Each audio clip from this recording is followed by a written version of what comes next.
Willow never imagined that one day I would leave her. She thought that my love for her was more important than my own life, even allowing her to fool around with her first love. What she didn't know was that I married her as her simp, dedicated solely to her. But in reality, between us, there was only business, no feelings. Chapter 1. It was 8 o'clock in the evening, and I was reheating the cold food on the table. This was the third time. Tonight I had walked into the kitchen. The chicken soup I made for Willow was now cold. The food gets cold and is reheated, just like my heart, which is fried again and again every night waiting for Lucia to come home. I sighed, but my hands kept moving. After reheating the food, I quickly started tidying up the house, wiping down the table until it was spotless. Then, I took out Willow's clothes for tomorrow and ironed them in advance. As I ironed, I didn't forget to spray on her favorite rose perfume. I remembered that fragrance clearly. By the time I prepared her bath and brewed the calming tea for her on the table, it was already 10 o'clock. The door finally opened, and Willow walked in, her face tired. I skillfully took her bag from her, then knelt down to change her shoes. Just as I was about to ask her if she was tired, she interrupted me directly. "I'm going to take a shower first." Willow didn't even look at me. She was completely absorbed in her phone screen, occasionally smiling to herself. But when she finally looked up and saw me, that smile quickly vanished. She took off her jacket and stepped it onto the floor, impatiently giving orders. "Go wash my clothes and change my perfume. Always using roses. How tacky." Willow rolled her eyes and walked into the bathroom. Soon, I could hear the sound of water from the bathroom, mixed with the occasional clear, bright laugh from Willow. I had already gotten used to it. Silently, I put the clothes in the washing machine and went to reheat the food for the fourth time. When Willow finally came out, she purposely walked barefoot on the floor I had wiped several times, her half-dry hair dripping water all over. The once tidy house now looked a bit messy. Willow fiddled with her phone, pressed the voice button, and replied coyly, "Makoto, you should sleep early too. Good night." She then glanced at the dining table, sniffed dismissively, and sneered. She said, "Same few dishes every time. So boring. I'm not eating." Willow turned and went upstairs, slamming the bedroom door shut. The loud bang felt like it struck me in the chest, and I flinched. I looked around the house, every corner showing signs of my careful arrangement. But what good was it?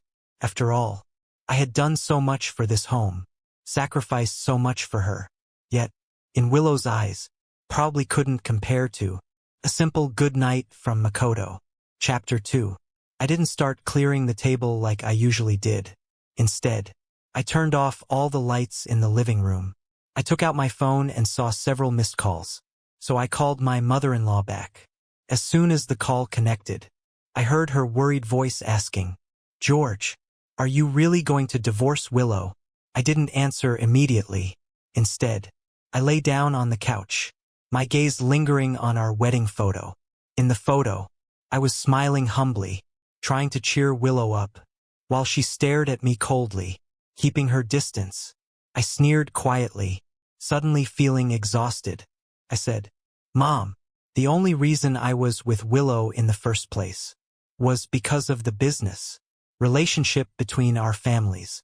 Now that the business is stable and the contract has expired, there's no reason for me to stay by her side and be an eyesore, right?" There was a long silence on the other end of the line, and I could hear my mother-in-law let out a soft sigh. She said, "George, I know you've been suffering these years, and I've seen it. You and Willow were childhood sweethearts. In terms of family background, character, and commitment, you've always been the best son-in-law in my eyes. But who would have thought that girl would fall for some little celebrity and never look at you? Your parents are waiting for you abroad. Are you planning to go back? Maybe I should talk to Willow again. She really doesn't appreciate what she has." Listening to my mother-in-law's endless chatter, I stared at the dark ceiling, and everything that had once been familiar now felt so strange. It was all because Willow said she liked F-City. 5 years ago, I left behind my family and career, bought a big flat here in F-City to be our wedding home. I came to this city with no relatives or friends, overcoming all the unfamiliarity, thinking that by building a home with Willow, I would gradually create happy memories. But everything felt like a dream that vanished in an instant. 5 years of reality slapped me awake, telling me that not everything can be achieved by just trying hard. I laughed at myself, politely interrupting my mother-in-law. "Mom, it's fine. I should go back." After hanging up, I fell into a haze and soon drifted off to sleep. As memories surged, I dreamed of that day 5 years ago. 5 years ago, I went back to China with my parents. The family business was expanding domestically, and we needed to work with the influential Liu family. At a dinner, I learned that the two families were about to sign an important contract. It was at that dinner that I met Willow, the childhood friend I had always been thinking about. Back then, Willow was very thin, looking disheveled with unkempt hair. She was leaning against the balcony, staring blankly into space, looking very down and sad. From Liu's mother, I learned that Willow was in love with a member of a boy band named Makoto. She had supported his debut financially, made an album for him, and even sent him to Korea for training. They were in a passionate relationship for 2 years, and Willow had hardly ever come home, following him around the world. But a month ago, Makoto publicly announced his relationship with an actress and blocked Willow. Willow, nearly losing her mind, tried to contact him. She even went to the airport to intercept him, wanting to get some closure, but was beaten by his fans, who mistook her for an obsessive stalker, and was sent to the hospital. After that, Willow began to spiral into despair. She spent her days partying, drinking, and dancing, torturing her body. As I listened, my eyes couldn't help but follow Willow. But clearly, she no longer remembered me. Suddenly, Liu's mother's eyes lit up, and she suggested adding a clause to the contract. She said, "Since we're going to work closely together, we need to become one family, so we can fully trust each other." So, partly for the family business, and partly out of personal interest, I gave up the idea of inheriting my family's business, and signed a business marriage contract with the Liu family, a 5-year deal. I hid my identity and began pursuing Willow passionately as a lowly employee, doing everything for her like a simp. From that day on, everyone knew that Willow had a shadow following her everywhere. I loved her humbly, willing to do anything for her, and didn't mind that she had someone else in her heart. I quietly watched over her. Willow never rejected my kindness, but always refused to give me an answer. Then, on the day I proposed for the 99th time, Willow, holding a glass of wine, looked at me drunkenly.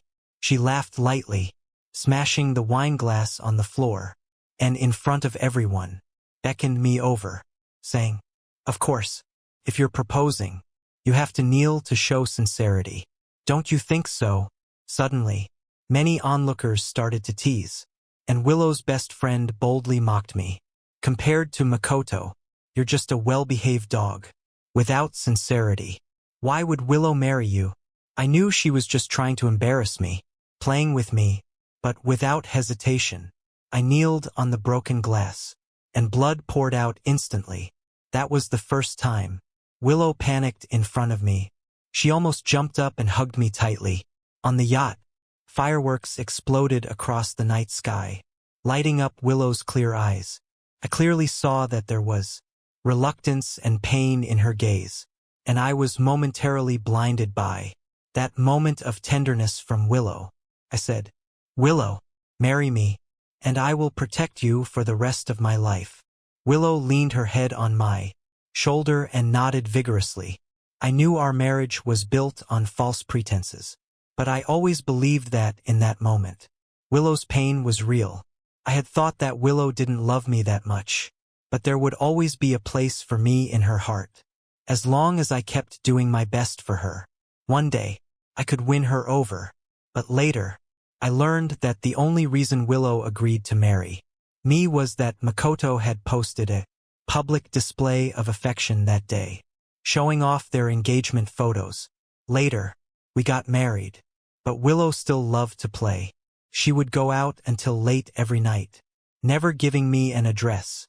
Then, after Makoto announced his divorce, Willow disappeared for 2 whole months. She chased Makoto around the world, attending all his tours, secretly sending him money behind my back. Chapter 3. Makoto returned to the country to celebrate his birthday, and Willow even rented an entire building to throw him a party, while racing motorcycles with some small-time celebrities. Something went wrong. When I went to the police station to bail Willow out, she was so drunk she could barely stay conscious. I stayed by her side the whole night, but she kept calling out other men's names in her sleep. That was when I knew it was time for the contract to end. It was time for me to let go. By noon the next day, Willow slowly woke up, seeing the simple white porridge and eggs on the table. She frowned and said, "I want a sandwich. Go make it for me." I didn't move. Instead, I quietly drank from my bowl. I replied, "We're out of ingredients. Maybe next time." I knew there wouldn't be a next time. My plane ticket was already booked. And in a month, I would leave for good. But I didn't feel like arguing anymore. Fortunately, Willow didn't seem to care. She just grumbled and sat down. She was still glued to her phone, occasionally chuckling, without even trying to hide her enjoyment of whoever she was chatting with. I set my spoon down, quietly waiting for her to finish. Then, I handed her the divorce papers I had already prepared. I said, "Willow, let's get a divorce." My tone was calm, devoid of any fluctuation, as if I was talking about an everyday matter. Willow, still smiling with the phone in her hand, barely glanced up and half-heartedly replied, "Okay." I couldn't help but smile bitterly. I'd known all along that Willow had no feelings for me. Now that Makoto was back, the slight attention I'd gotten from her before had already faded. Now, I couldn't even get her to listen. I flipped the contract to the last page and pointed to the blank spot in the lower right corner. "Just sign here," she responded. "MHM. Willow raised her brows in annoyance, perhaps frustrated that I interrupted her happy moment. She quickly signed her name without even looking up, too absorbed in her conversation. I watched silently as she finished, and I took the contract without a word. I said, "In a month, we'll get the divorce certificate. I'll be leaving the country. Let's part on good terms." She waved me off. "I know. It's so annoying."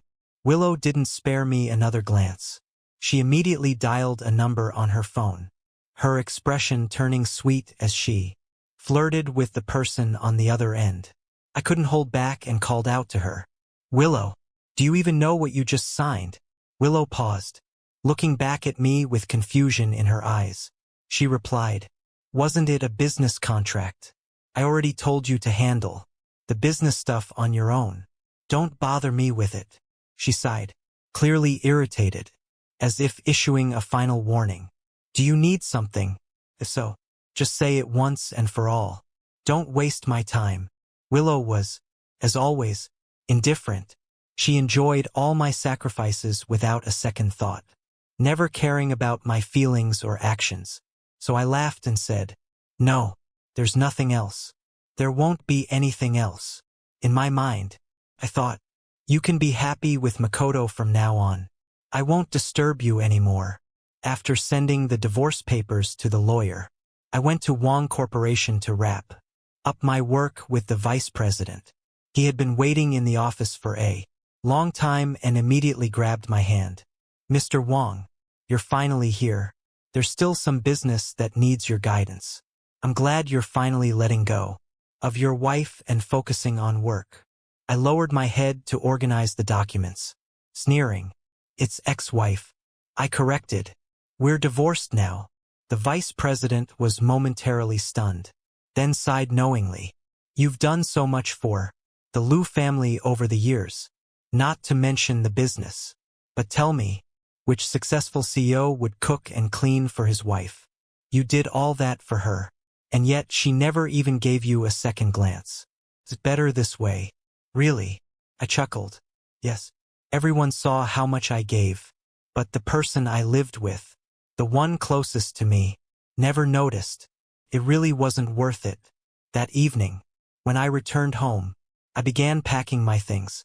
I never paid much attention before, but as I packed, I realized how little in this home truly belonged to me. The apartment I bought was filled with Willow's belongings. There were stuffed animals I had bought for her, designer bags I had picked out for her, pink flowers I handcrafted for her, and a rabbit lamp, among other things. Anything Willow liked, I would buy for her, but Willow would only say, thanks, and toss everything aside. Soon, the entire place was full of her things, with no space left for mine. That's when I realized how small and insignificant I was in this relationship. I immediately called a moving company and had everything I owned moved out. I threw away all the things Willow never even bothered to open. If she didn't want them, I would deal with them. By the time I finished moving, I was drenched in sweat at the community gate. Just then, Willow walked by with a group of people. Willow's best friend, Maria, who always looked down on me, saw me in such a pathetic state, and immediately raised her voice. Isn't this Willow's door guard? Did you forget to wear your leash today? Why are you out here instead of at home cooking? I didn't respond. Turning to walk away, Maria picked up a water bottle from the ground and threw it at my head. Pick up your trash. Aren't you deaf? There's a bottle here. Why don't you pick it up and sell it for money? She laughed hysterically. Since Willow and I got together, Maria had often humiliated me, and Willow never stopped her. Everyone assumed Willow was fine with it. In their eyes, I was just a lowly person who didn't belong in their circle. If it were before, I would have smiled and apologized. But today, I had no intention of doing that. I sneered. If I were a trash collector, I'd start with you. I turned to leave, but she grabbed my arm. Who told you to leave? I had always been the one to lower myself for them, but now I was pushing back, which infuriated all the privileged heirs. I was forced to turn back, and that was when I saw Willow in another man's arms, silently staring at me. She said, "Trash collector, don't talk big. It's meaningless. Look clearly, Makoto is back, and we're the perfect match. He's the one for me. I suggest you don't make a fool of yourself and leave." The man with Willow was looking me up and down. His platinum blonde hair, luxury brand clothes, and overall rebellious vibe screamed celebrity. No wonder Willow had been chasing him all these years. Makoto extended his hand, but his eyes were full of arrogance. "So, you're Willow's husband, right?" "I'm Makoto." Before he finished speaking, Willow grabbed his hand, blocking him from me. She said sweetly, "Makoto, don't misunderstand. You left years ago, and I wasn't going to sit around. What's this talk about husbands? I only have eyes for you. Don't you see my feelings?" She placed his hand on her chest and looked at him affectionately. The crowd erupted into cheers. Get together. Get together. Chapter 4. Willow's friend, Maria, took the opportunity to suggest, "Makoto just returned to the country, and he's unfamiliar with everything.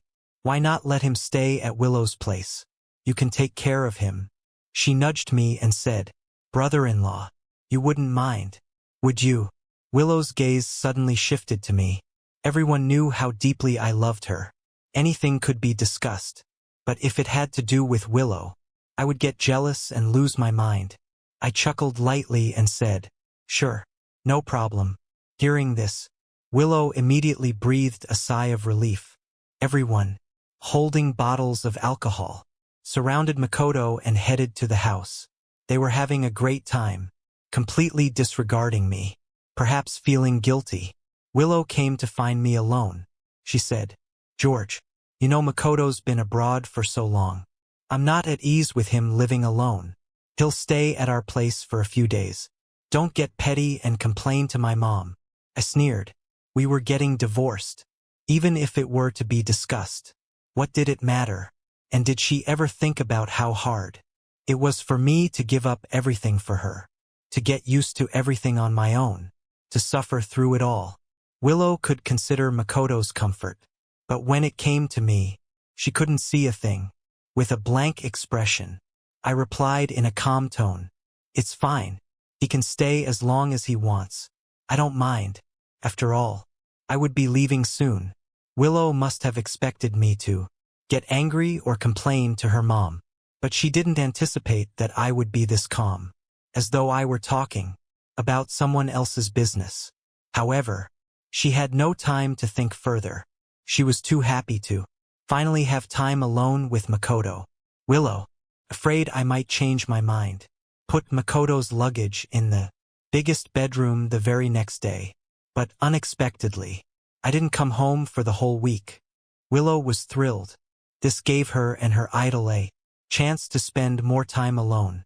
She personally washed Makoto's clothes, hung his intimate garments on the balcony, and even tried cooking, busy making him heart-shaped bento boxes. Willow not only happily cooked, covered in oil, but also seemed to enjoy playing the little wife.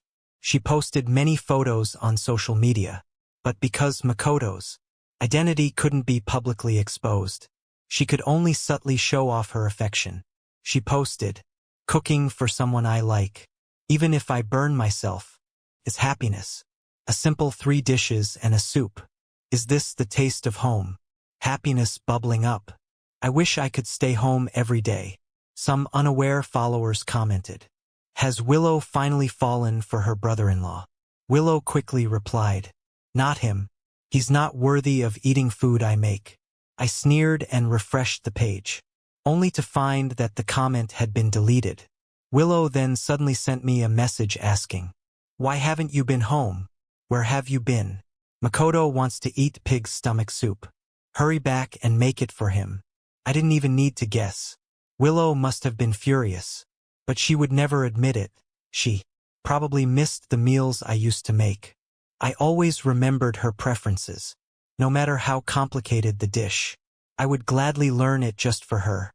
In the week that she had to cook herself, she had finally realized how much effort went into what seemed simple. After just 1 week, she was already exhausted, but I had done this for her, for 5 years without a word. Thinking about this, Willow decided to give me a call.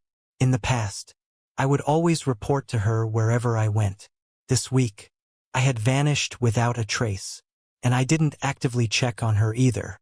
Before Willow could dial, I quickly sent her a message. I don't know how. Short and direct.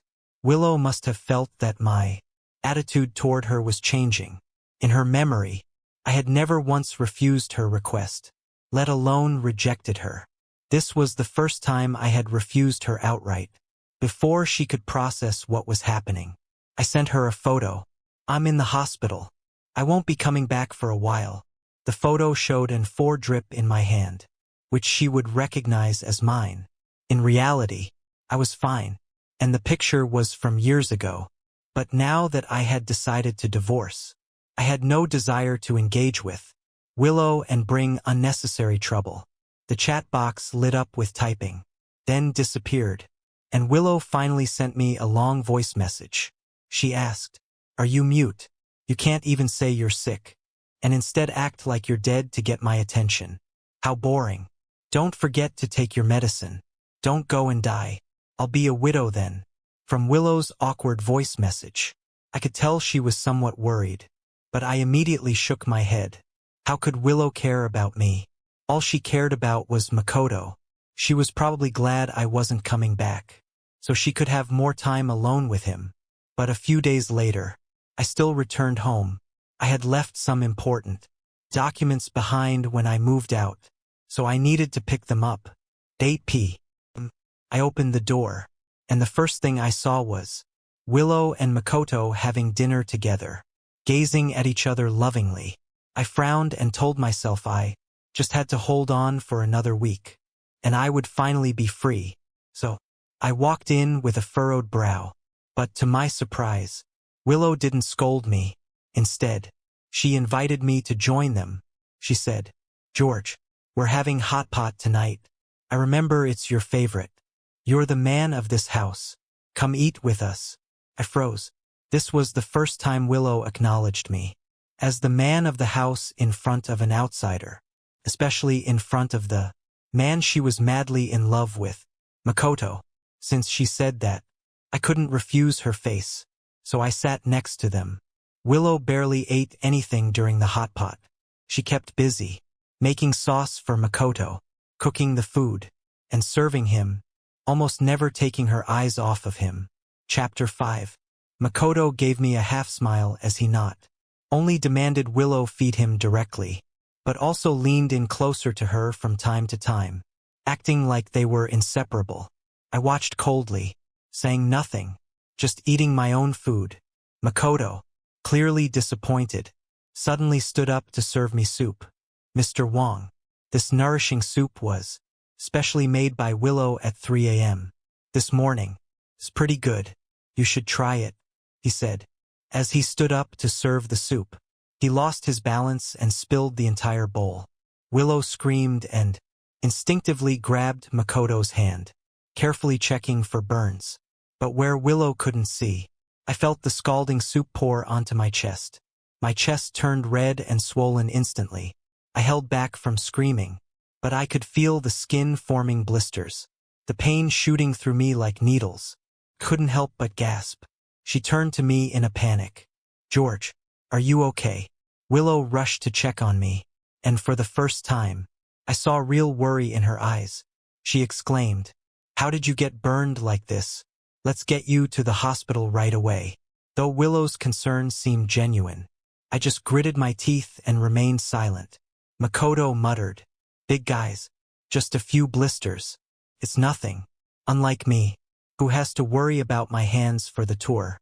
His complaint grabbed Willow's full attention.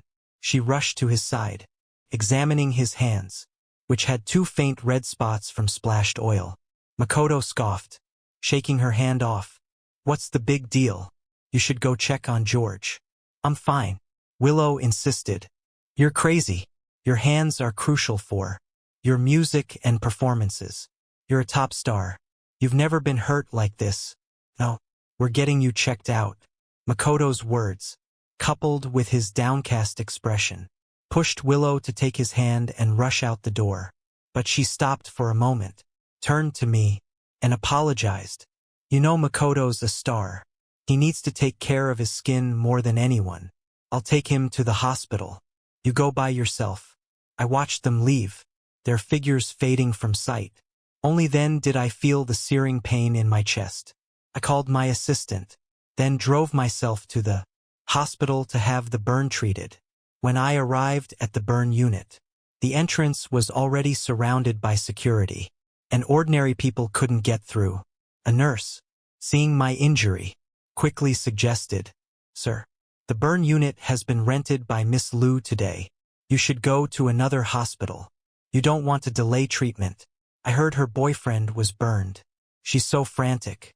She spent a fortune to rent out the entire floor and hire top specialists. Miss Liu's crazy in love. It's just like a storybook." "Yeah, I just saw them. They really are a perfect match." Perfect match. I couldn't help but laugh. A married woman bringing another man to the hospital, abandoning her husband, all for some celebrity. These two were a perfect match. All right. After getting my wounds treated at another hospital, I quickly went home to grab my documents. Just as I was finishing up, I received a message from my parents. It was a video from them and some family friends abroad. The background was the villa where I grew up, with my parents' warm smiles and their welcoming words, and it filled me with a sudden warmth. That was the environment I knew, where I was meant to spread my wings. 5 years ago, I came to this unfamiliar place, and now, with my parents aging, it was time for me to go back and take over the family business. I was tired of this game. Tired of pretending with these rich kids. Chapter 6. Over the past few years, I had established myself in the mainland market. I knew deep down that I was an entrepreneur, someone who should be immersed in the world of fame and fortune, showing off what I had learned. I was fortunate that my parents and friends supported me. This long-lost support made me sigh with relief, and I felt the weight that had been pressing on my chest for so long lift with that exhale. At that moment, I felt incredibly light and free. I began staying at the company, preparing thoroughly for a remote project that was a week away. I silenced my phone and set it aside, focusing entirely on sorting out the company's finances. By the time everything was in order, several days had passed. When I finally opened my phone again, I saw dozens of missed calls and messages. Without exception, they were all from Willow. I was astonished. Before this, Willow had almost never reached out to me, let alone sent so many messages. Just as I was frozen in surprise, an unknown call came through. I instinctively answered, and immediately, the sound of angry accusations filled my ears. The voice on the other end yelled, "You watchdog, where have you been? Don't you know Willow's been going crazy trying to find you? Don't think disappearing like this will get my sister's attention.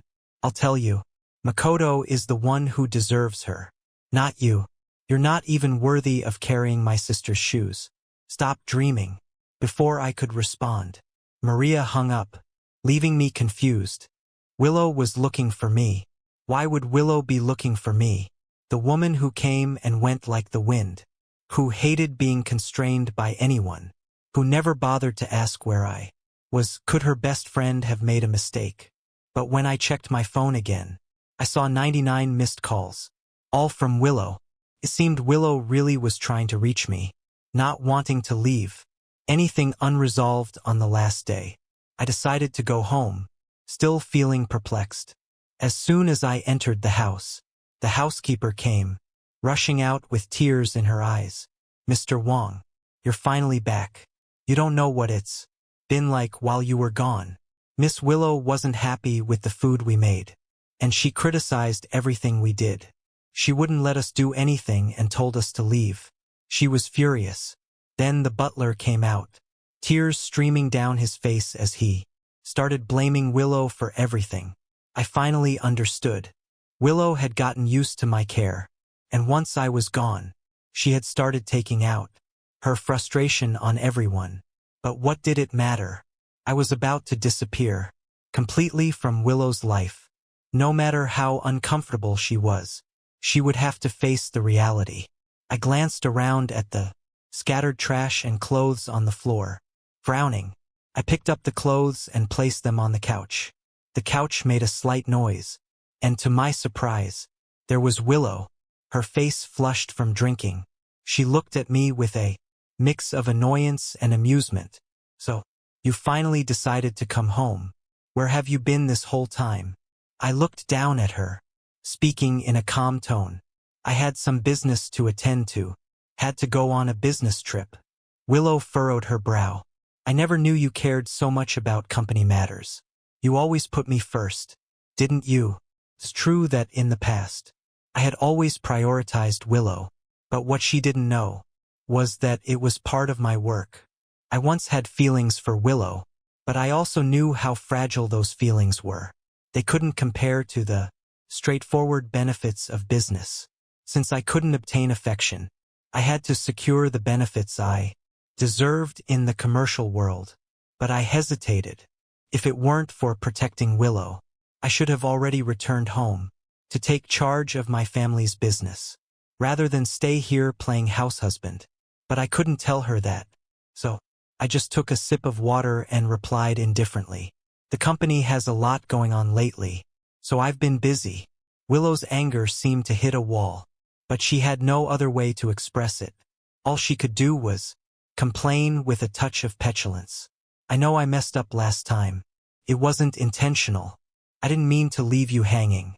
But you know how Makoto is, he's fragile. Celebrities are constantly in the spotlight.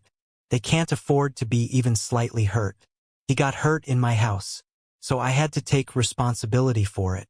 Don't be petty about it. And besides, you agreed to let him stay here in the first place. Why make such a big deal now? She sighed dramatically. Anyway, I've already had him move out. You can stop fussing now. Just move back in. There was a hint of reproach in Willow's tone. I knew exactly why.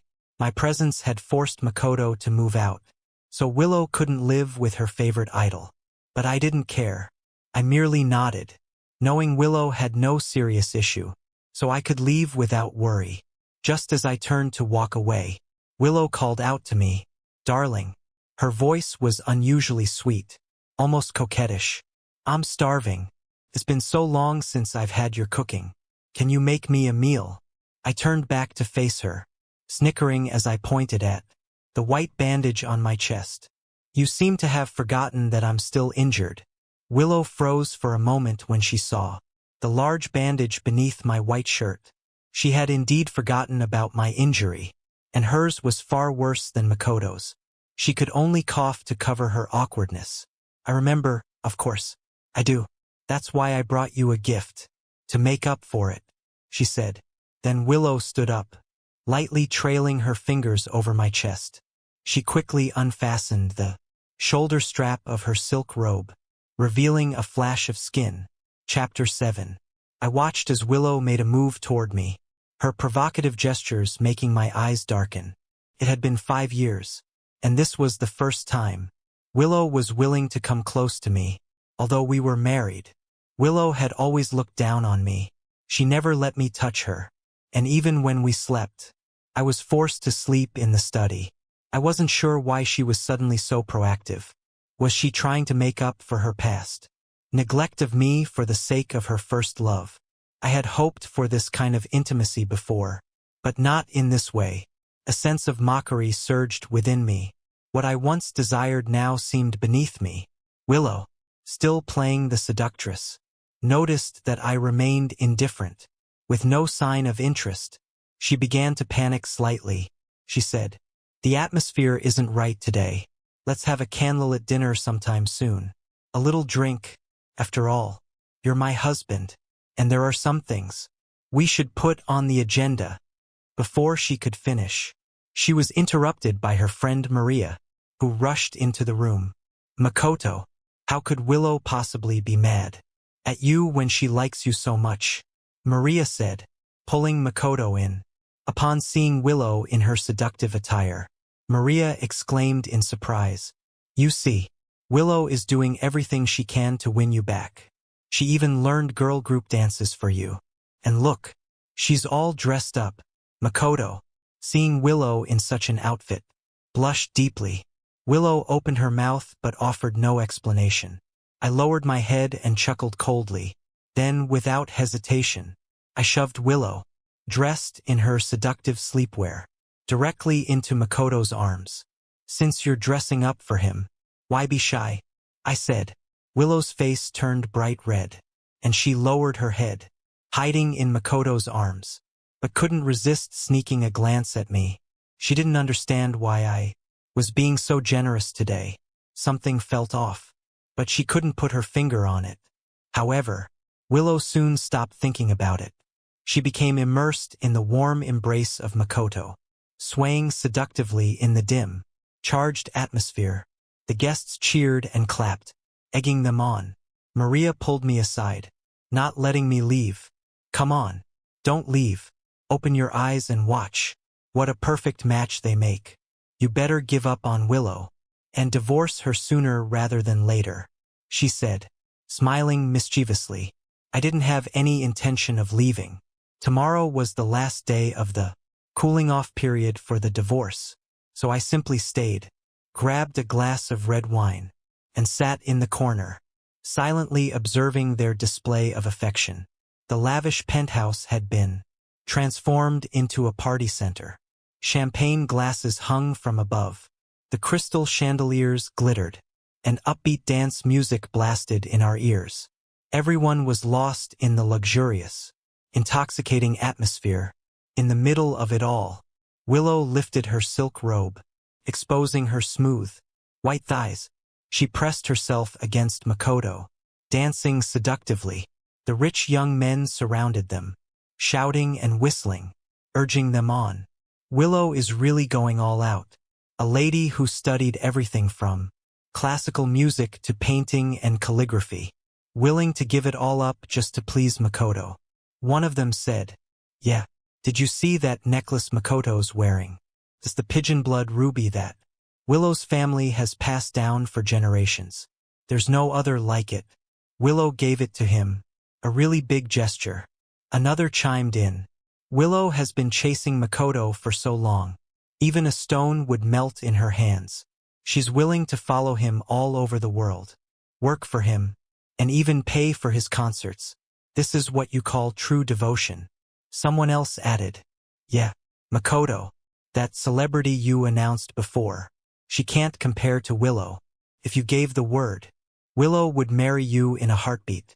Why don't you just kiss her and make it official?" One more voice suggested, "Yeah, kiss, kiss." The crowd cheered. As they laughed and clapped around me, I calmly sipped my wine, quietly observing. I watched as they surrounded my wife and another man, encouraging them to declare their love for one another. At that moment, my assistant entered from outside, walked up to me, and respectfully whispered in my ear, "Mr. Wong, everything has been arranged for your trip abroad. The private jet your wife arranged is ready. It will take off in 2 hours. Is there anything else you would like to arrange?" I took the file he handed me, opened it just a crack, and saw the stamped documents. I let out a deep sigh of relief, looking at the people around me, dancing wildly, and the chaos of the home I had long since grown tired of. I realized that in 2 hours, I would be leaving all of this behind. I would return to the life of a CEO, to the long-awaited freedom. The red wine in my glass seemed all the more delicious, the taste rich and satisfying. Chapter 8. I laughed genuinely and shook my head. "I don't have any other arrangements. Just get ready to leave." But then I turned to give another instruction. "Oh, by the way, I don't want anyone to know I'm leaving. If Miss Liu asks about my whereabouts, you don't need to tell her." My assistant looked up in surprise, his disbelief evident on his face. Why should I bother with farewells? For 5 years, I had relentlessly shown kindness to Willow, not only because of our childhood bond, but also due to the terms of a contract. It was my mother-in-law's wish for Willow to move on from her sadness. Now, the 5-year agreement was up, and I had fulfilled my part of the contract perfectly. It seemed Willow had moved on from her sorrow, especially now that her Makoto was back. Whether I stayed or left, Willow surely wouldn't care. I smiled and explained, "I don't want to stir up trouble. Keep it quiet that I'm leaving. Just do as I say." The loud music blared in the background, and a high-pitched voice suddenly cut through the noise, asking, "Leaving? Where are you going?" I turned around to see Willow, her face full of shock. My brow twitched, but I quickly calmed myself, pointing to my injury. "It's nothing. My wound got infected. I'm going to the hospital. You should go find your Makoto," I said. Willow's eyes flashed with confusion. She couldn't understand why George kept pushing her toward Makoto lately. It seemed he didn't care about her movements at all. Even when she had just called my name, I hadn't reacted. She asked, "Why do you keep pushing me toward Makoto?" Her sudden question caught me off guard. For 5 years, every time, Willow silently left me to find Makoto. Did I still need a reason? Why was she so bewildered now? I didn't dwell on it, just smiled and replied, "Because I need to go to the hospital. I can't hang out with you guys. Don't you and Makoto get along well? Go have fun with him." I maintained a calm expression, and though Willow felt something was off, she didn't press the matter further. Maria, her best friend, grabbed Willow and ran to Makoto. The two of them began cutting into a cake, and Makoto playfully smeared a piece of cake on Willow's nose. Willow blushed and lowered her head shyly, while the crowd around them grew louder. They cheered, "Get together." get together. I sat quietly, neither stopping them nor participating. I just pulled out my phone and checked the time. In an hour, my flight would take off. I wanted to savor this final moment of solitude. However, to Maria, my silence seemed like deep sadness. She deliberately handed me the microphone and questioned, "Are you feeling like a lost dog now? Seeing two people so perfectly matched? Do you think you're no longer worthy of Willow? That you've fallen so low? Today, in front of everyone. If you're sensible, you'll step aside. We'll all admire you for being a man. What do you think?" Willow furrowed her brow and was about to pull Maria away, but I took the microphone from her. "All right, since Miss Lu likes Makoto, I'll do the noble thing and step aside. I'll divorce her and make room for them," I said. Willow froze, stunned, as if she couldn't believe what she was hearing. The room fell silent. After all, everyone knew how deeply I loved Willow. I had worked so hard for this marriage. How could I just give it up? Maria was the first to laugh. "Another act of self-sacrifice, right? Last time you used this trick, making Willow worry for days. It won't work this time." Hearing this, Willow visibly relaxed, her expression softening. Chapter 9. I adjusted my clothes, stood up, and said, "The divorce agreement is on the bedside table in the bedroom. Believe it or not, I wish you both a happy ending. I'm leaving now." As I walked away without a second glance, Willow felt a sudden sense of unease. She subconsciously told herself that I was just joking, as Maria had said, but as she watched my resolute figure disappear, her heart began to race. Willow didn't understand why she felt so anxious, so she ignored everyone trying to stop her, and called out to me with a desperate voice, "George, come back." But her voice was drowned out by the music, and she was stopped by the crowd around her. Maria said, "Makoto is still here. Why do you care about that guy? It's pointless. Last time, didn't you get fooled by him? Don't bother with him. Let's continue having fun."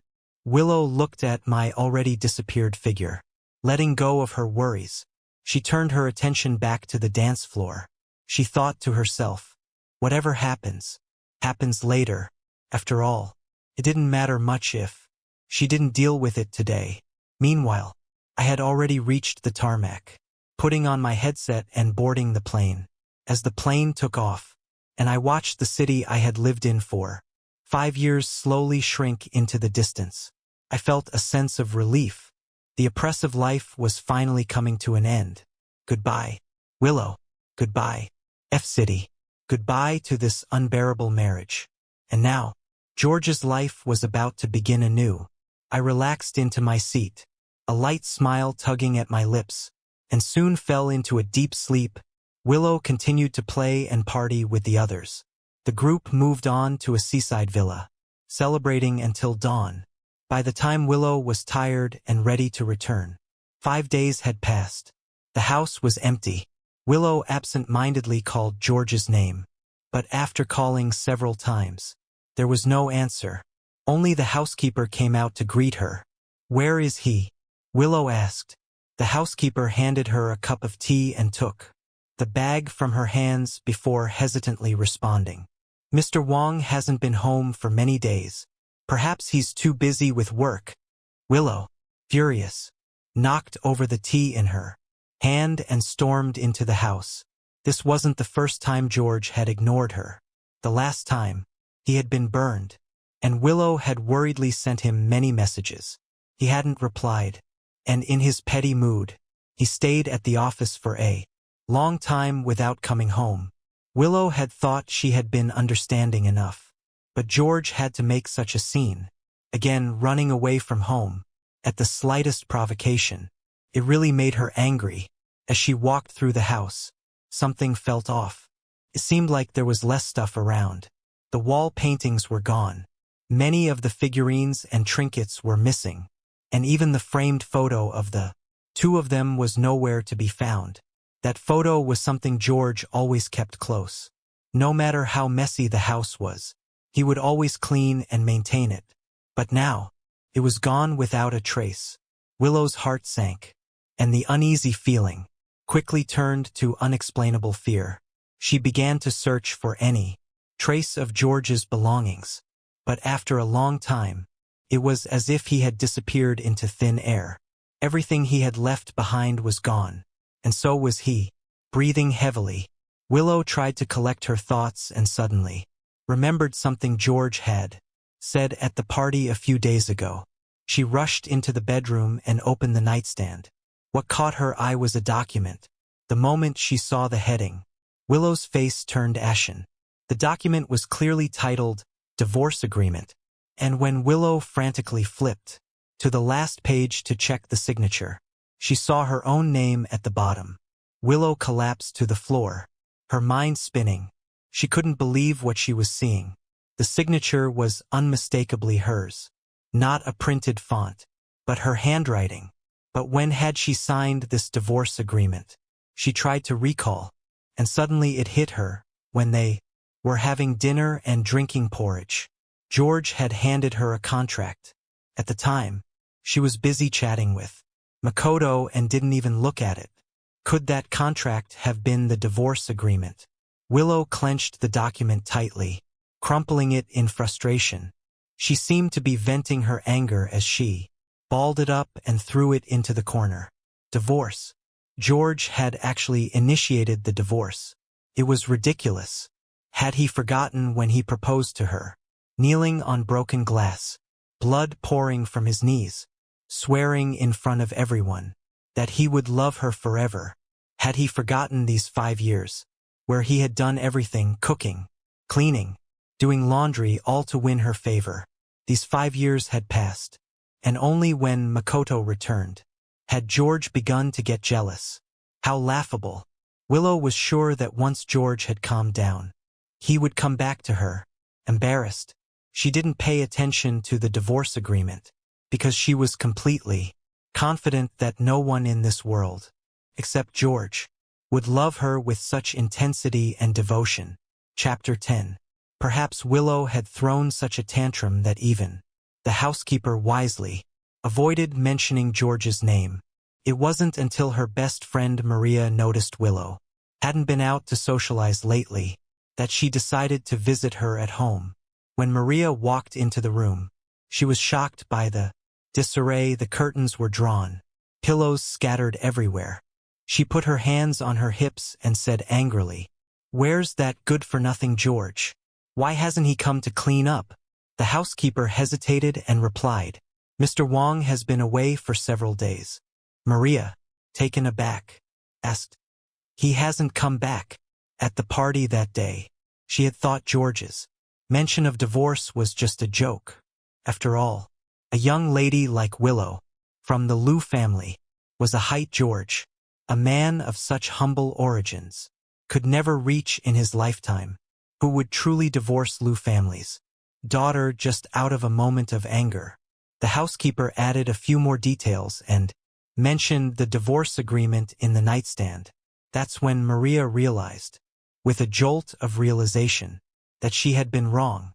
Looking at Willow, who was lying listlessly on the couch with a vacant expression, Maria began to think bitterly.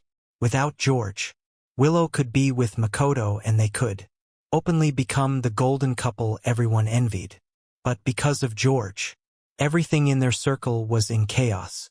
The more Maria thought about it, the more she despised George. She quickly took Willow's arm and tried to cheer her up. "Isn't it a good thing that this unlucky star is gone? Makoto's back in town. Willow, don't you think it's time to consider your future? I've been waiting for Makoto to be my real brother-in-law." Willow suddenly shoved her away and snapped, "What nonsense are you talking about?" Maria staggered backward and fell to the floor. She knew full well the power of Willow's position in the Liu family, and didn't dare to argue back. "Willow, George has already divorced you. Isn't that the perfect opportunity for you and Makoto to be together? Why not just be with him?" Willow's face darkened, and she shot back angrily, "Who said we're divorced? Our matters are none of your business." But Maria's words, combined with the fact that she couldn't get through to George's phone lately, made Willow realize the painful truth. George really did want a divorce. He wasn't joking. In a fit of rage, Willow grabbed everything on the table and slammed it to the floor. All these years, she had been generous with George. Yet now he was the one who brought up divorce. She thought for a moment and immediately contacted her assistant at the company, saying, "Tell George to stop hiding at the office. Call him and have him come home right now." On the other end, the assistant had clearly been prepared for her call and answered smoothly, "Miss Liu, Mr. Wang has already resigned from his position as general manager here and has not been at the company for some time. We haven't been able to contact him." Willow, furious, hung up the phone and dialed George's number again, but as expected, it went unanswered. Refusing to give up, she tried calling Maria's phone, the housekeeper's, and everyone else's, but each time, a robotic female voice informed her, "Sorry, the number you've dialed is no longer in service. Please try again later." George hadn't just blocked her. He had completely canceled his phone number. Willow's mind was in chaos. Overwhelmed with a sense of frustration and anger, she immediately drove out, running several red lights and aimlessly driving around the streets. Only when she calmed down did she realize she had no idea where to look for George. She only knew George worked as a low-level employee in their company, but she had never bothered to ask about his background, where he was from, where he lived, or even what his other hobbies were. So, she gritted her teeth and headed to Liu Corporation. Even though she was the eldest daughter of the Liu family, she never took part in the family business, and she felt a bit nervous. When she met with the vice president, she quickly asked politely, "Uncle Lee, do you know where George is?" The vice president was well informed. He glanced at Willow, then continued with his work, replying sarcastically, "You've been married to George for 5 years and you're asking me about him. How would I know where he is? George's office is right next door. Why don't you go check for yourself? You don't even know where he works." Willow was left speechless. Chapter 11. She truly had no idea where to find him, and it was only with the assistant's guidance that she ended up in my office.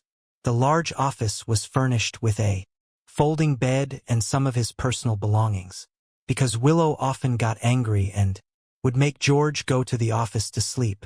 This place had nearly become a second home for him. A pang of sympathy flashed in Willow's eyes as she realized how bad things had gotten for George when she wasn't looking. She never knew that he had been living in such a miserable state when she wasn't around. But now, the world was so big, and she didn't know where to look for George. As she gazed out the window at the twinkling lights of countless homes, none of them seemed to shine for her.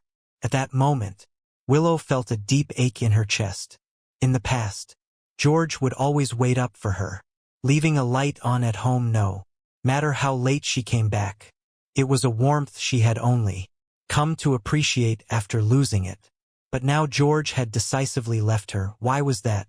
Just as Willow was lost in these thoughts, Liu mother called, "Willow, come home. There's something we need to discuss." With a sigh, Liu mother continued, "Since you and George have divorced, and things with you and Makoto have become so public, how about—" Willow impatiently cut her off. "Mom, I haven't agreed to divorce him." Liu mother was stunned into silence for a long moment before replying. "But George has already sent the divorce certificate to the house. Don't you know?" Hearing Willow's silence on the other end of the line, Liu mother realized that Willow still didn't know. The divorce was already a done deal. She thought George simply hadn't told Willow he was leaving for abroad, but she hadn't expected him to keep it so well hidden. Willow didn't expect her own mother to know about the divorce, while she had been kept in the dark. Looking at the divorce certificate her mother had sent, Willow felt a tightness in her chest, her anger nearly choking her. She had thought that George had only signed the divorce agreement with her, but a month had passed. and he had already gone ahead and completed the divorce without her knowing. The 1-month cooling-off period had already passed. Suddenly hit her, George had already decided to divorce her a month ago, and she had been completely oblivious. Willow felt a pang of sorrow. Meanwhile, Lou's mother continued lamenting. Back then, when you were so depressed over Makoto, I asked George to help you. Now that Makoto has returned to the country, maybe it's time for you two to reconnect. Why don't you? Willow cut her off sharply. That's not going to happen. I never agreed to a divorce. Willow didn't know why, but every time Makoto's name was mentioned, she felt a sense of discomfort, as if a knot was tightening in her chest. Though her marriage with George had long been hollow, Willow had grown accustomed to having him by her side. The thought of completely separating from him made her feel uneasy. On one side was George, who loved her unconditionally, and on the other was Makoto, the idol she had chased for so long when she was young. Willow was caught between these two worlds, unable to make a choice. Sensing Willow's hesitation, Lou's mother immediately sent over a contract. Willow opened it with little interest, but the more she read, the wider her eyes grew. At the very end of the contract, she saw George's signature. Willow screamed, "Mom, what is this contract about?" Hearing Willow's hysterical cry, Lou's mother's heart sank, and she finally told the truth. "You've forgotten, haven't you? George was the little Wong boy you used to bully when you were young. You grew up together as childhood friends. When you were 8, he went abroad. He saw how upset you were and was worried about you, so I asked him to help you get over it. And the Wong family needed the Liu family's support, so a commercial marriage was quickly arranged. As long as George stayed with Willow for 5 years and helped her recover from her heartbreak. After that, they would part ways and go their separate routes. To be fair, George had done his part well. He had let go of his rich family background, set aside his pride, and devoted himself entirely to helping Willow. There was even a moment when Lou's mother thought George would always be there for Willow, and she had started to see him as her real son-in-law. But who would have known? Even after 5 years, Willow still hadn't been moved by him. She remained stubborn and had even humiliated him by bringing Makoto home. So, when George finally asked for a divorce, Lou's mother felt there was nothing more to be done. Lou's mother kept rambling on the phone, but Willow couldn't hear anything anymore. She stared at the commercial marriage contract, reading each word slowly, almost not believing her eyes. Had George's devoted, dog-like love for her over the past 5 years all been part of this contract, just to fulfill his promise? But the love and passion in his eyes, when he proposed to her, that was real. Willow had seen it clearly. If he didn't love her, how could he have patiently taken care of her during every drunken night, cooking for her, making her hangover soup? If he didn't love her, how could he have tolerated the humiliation from her best friend and stayed by her side willingly? But the contract couldn't lie. It clearly outlined everything George had promised to do for her, from small things like doing laundry and cooking, to bigger things like not interfering with Willow's private life. It was all there in black and white. The more Willow read, the colder she felt inside. Chapter 12. It turned out that all of George's kindness towards her had been planned from the very beginning, all part of a prearranged arrangement. The special attention Willow thought George had for her was, in fact, without any real affection. The faint hope Willow had cautiously held onto completely shattered. Her heart felt tightly squeezed in pain, and she could no longer hold it in. She cried uncontrollably. On the other end of the phone, Lou's mother was also shocked. In her memory, her daughter had always been proud and reserved, almost looking down on everyone. Even when Makoto had broken up with her, she hadn't cried with such a loss of dignity. Lou's mother tried to comfort her a few times, but every time the words reached her lips, she swallowed them, perhaps only by experiencing matters of the Heart could one truly understand their own feelings. When Willow had finally cried herself out, she asked in a choked voice, "Mom, you must know where George is now, right?" Lou's mother, hearing her daughter's hopeful inquiry, sighed deeply. Not only had George asked her not to disclose his whereabouts, but it was also part of their agreement. Legally, she was bound to keep it a secret. She replied, "Willow, I've promised I can't say." Lou's mother sighed again and continued, "Besides, George is meticulous. Even if you do know, what good would it do?" George had always been a man who planned ahead.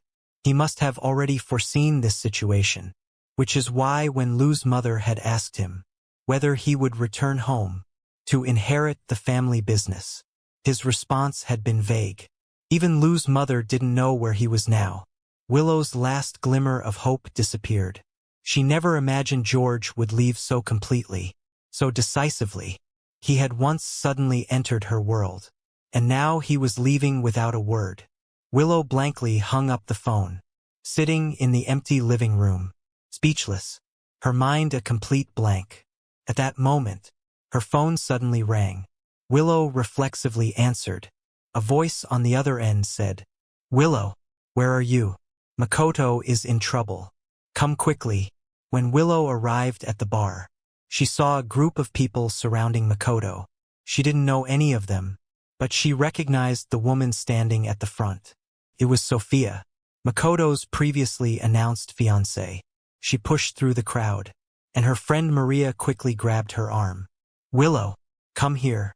These people are causing trouble for Makoto." As Maria's words fell, all eyes in the room turned to her, and Sophia glared at her fiercely, her gaze almost piercing her.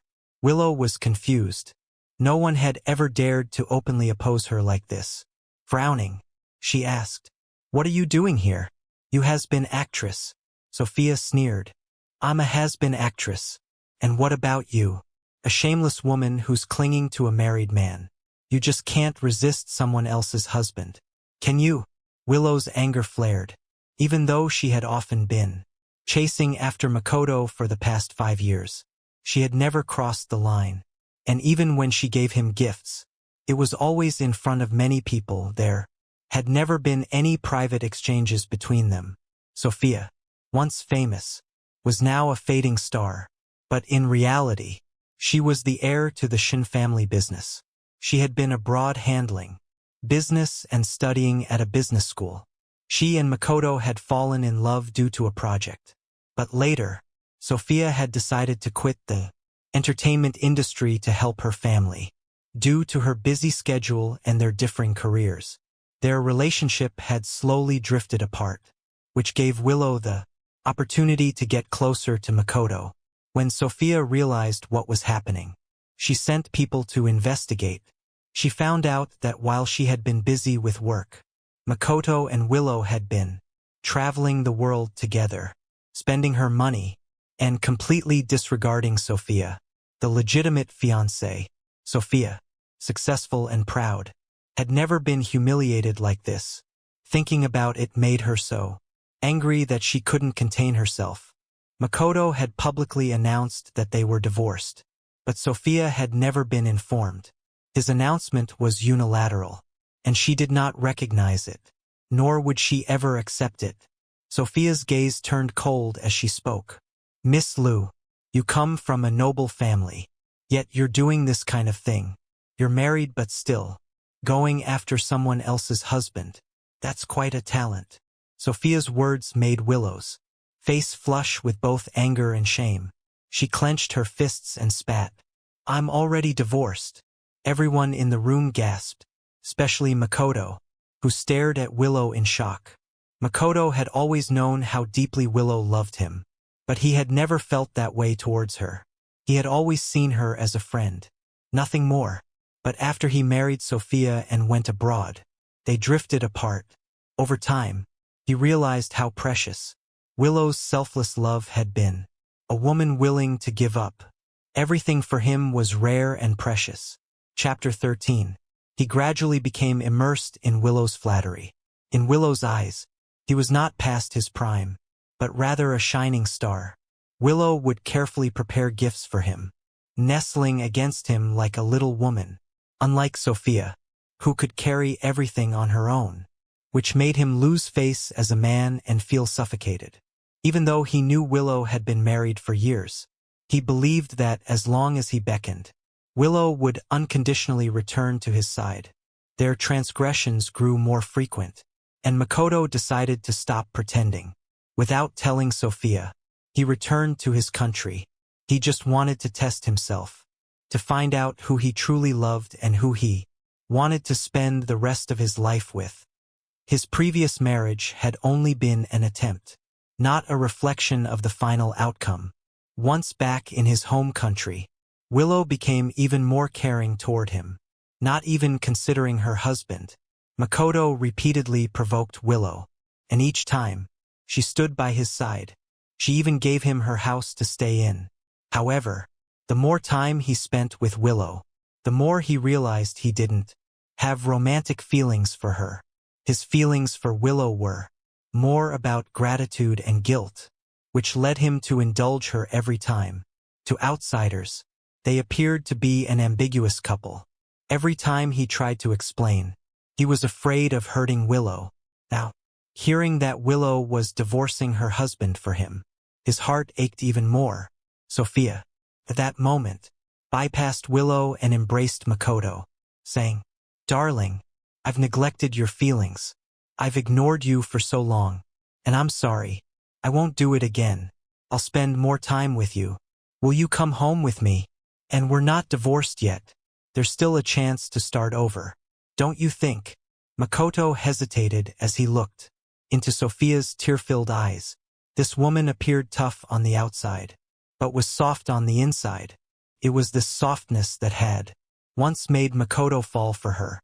He had loved Sophia deeply before, and even now, he couldn't push her away. Willow, anxious, cried out, "No, Makoto, you can't agree to this." She was completely panicked. George had already left her. Did that mean she was going to lose Makoto too? Makoto's departure had struck her deeply, and she didn't want to experience the same pain again. Her best friend, Maria, chimed in. "Makoto, after all this time, can't you see that Willow is the one who's truly good for you?" Makoto looked at Sophia in his arms, then glanced at the anxious Willow, and sighed deeply, as if making up his mind. He said, "Willow, thank you for all the love you've shown me over the years, but I truly only see you as a sister." Willow was completely stunned by his words. "No, that's not true." Willow almost stammered. "I've liked you since the moment you debuted. I've always supported you, voted for you, treated you like my idol. I've done so many things to stand by your side. How can you reject me?" Makoto pushed Willow away, his voice cold. "I know you've done a lot for me, but there's always a layer of distance between an idol and a fan. The version of me you see may be filtered, but in reality, I'm weak and can never refuse anyone. Sophia is the one I've truly loved. I'll always remember the kindness you've shown me, but continuing to delay your future is my fault. And George treats you very well. I'm ashamed to compare. I'm sorry to have disturbed your life. From now on, we part ways. Let's not meet again." Chapter 14. As Makoto's final words fell, Willow could almost hear the sound of her heart shattering. Sophia took him and a group of people away, leaving Willow alone to drink. She downed more than 10 bottles of alcohol in one go, drinking until she vomited and lost consciousness. Before Lou's mother took her home, when Willow woke up, she started shouting for more alcohol, refusing to eat and continuing to abuse herself. The repeated abandonments had almost pushed Willow to the edge of despair. Lou's mother was both anxious and heartbroken but felt helpless. George had once saved Willow, but this time, no one was there to help her. The surveillance footage from the bar was quickly uploaded by a well-meaning person and soon made headlines.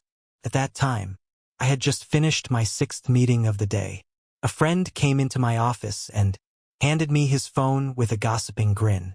He said, Isn't this the eldest daughter of the Liu family? She's trending now. And it's because of those old rumors. I glanced at the phone screen and simply hummed in response. My friend seemed deflated and tentatively asked, "Aren't you upset?" I opened my computer and continued working, replying casually, "Not at all. It's none of my business if it's about strangers." My friends knew everything about the dramatic events from 5 years ago. I had once kneeled on broken glass for Willow, married her, played the role of a simp, and then had a very public divorce. They all thought I had gone abroad because of a broken heart. So, when they saw Willow's meltdown video, they felt vindicated for me, but I appeared completely unaffected, leaving them confused about my emotions. My friend nudged me with his elbow, clearly frustrated. "What Willow did to you back then, just hearing about it makes me angry. I almost want to kick her again." I shook my head and let out a helpless laugh. The truth is, after I went abroad and rejoined my family, I had completely forgotten about the past. I went out to dinner with my friend, and as we were about to head home later that night, my friend suddenly raised his phone excitedly, interrupting me. "George, is your ex-wife losing it?" I furrowed my brow and took the phone. When I saw the news report, I couldn't help but gasp in shock. That's when I understood what my friend meant by losing it. Willow had been divorced from me, and now Makoto had broken up with her again. Makoto had publicly announced their reconciliation, revealing that he and his wife had never truly divorced, only going through a brief marital conflict. But Willow didn't know this. She had given so much, only to end up with nothing, watching others flaunt their love. Willow had completely fallen apart. The once glamorous eldest daughter of the Liu family, who had played in the world of fame and fortune, was now a broken mess at home, refusing to leave the house. She wouldn't wash her face, brush her teeth, or eat. Not only that, she even resorted to self-harm, and took non-prescription drugs. Without my patience and companionship, Willow had almost descended into madness. The paparazzi had caught a glimpse of Willow, who had become so thin she looked like a skeleton. Her eyes were sunken. Her hair was dull and dry. She no longer resembled the pampered young lady she once was, but instead looked like a homeless vagabond. Willow grew more and more grateful for the good I had shown her. She tried countless times to find me, but my departure had been carefully planned, and she couldn't find a single trace of me. She had no idea where I was, and so she gave up entirely and let herself spiral. She started causing scenes at the Liu company every few days, trying to ask everyone who knew me about my whereabouts, even causing the company to trend online and damaging its reputation. She even found some of her old friends who had mocked me and made sure to punish them, forcing Maria out of her own family company and preventing any other company from hiring her, leaving Maria to sink into obscurity. She cried, screamed, and did a series of shocking things. Meanwhile, I simply drove calmly, as if I didn't know Willow at all. From the day the contract was signed, I had always considered Willow just a clause in that contract. I wanted to fulfill it as quickly as possible so I could leave, after gaining access to all of Liu's company's resources. Even when Liu's mother asked me about my future plans, I simply smiled and said nothing. The years of enduring humiliation had allowed me to focus fully on my career, and I had stopped caring about Willow's affairs. What's the point of putting on a show after leaving? Willow was only my nominal ex-wife. Now, her display of deep emotions only made me laugh. My initial concern for Willow had been nothing more than a fleeting youth sentiment. From the bottom of my heart, I never truly loved Willow, so why would I mourn for her now? I dropped my friend off and drove home alone. Now, Wang's company was running smoothly in the domestic market, and I was planning to focus on the development of the new energy sector. I had been discussing its future prospects with like-minded friends during this period. My days were incredibly busy. with many meetings to attend and several prestigious universities to visit for forums. One day, after finishing my work, I was invited to attend an energy forum at an Ivy League university. Accompanied by my assistant, I arrived just on time. Suddenly, there was a thunderous round of applause. I thought it was a major industry leader arriving to share the latest updates. But when the applause died down, and I finally saw the person on stage, I froze in my seat. The shining big shot on stage. I knew him. Chapter 15. The girl on stage clearly noticed me and flashed a bright smile. She said, "George, it's been a while." My surprise was genuine, because the girl on stage was none other than Anna, the student I had supported back home. Anna was the same age as me, but she had lost both of her parents at a young age and had grown up in an orphanage. When I first saw her, I was struck by Anna's determined gaze, and I immediately requested that my parents sponsor her education. I thought to myself, someone with such a strong will, unwilling to be defeated by fate, would surely achieve great things one day. I never expected that my small act of kindness would allow this fragile bamboo to grow into a towering forest, lush and vibrant. I had heard from my family that Anna had excelled in her studies and was wholly focused on academics, with no other extracurricular interests. Seeing such a talented young woman now, I felt a deep sense of pride for her. On stage, Anna's eyes shone brightly, filled with affection as she looked at me. My kindness had changed her life forever. She had once dreamed of repaying me by studying hard and growing up to be someone successful. But when she graduated with a PhD, she found out from the news that I had married Willow. Anna felt a pang of regret, but she truly wished me well, from the bottom of her heart.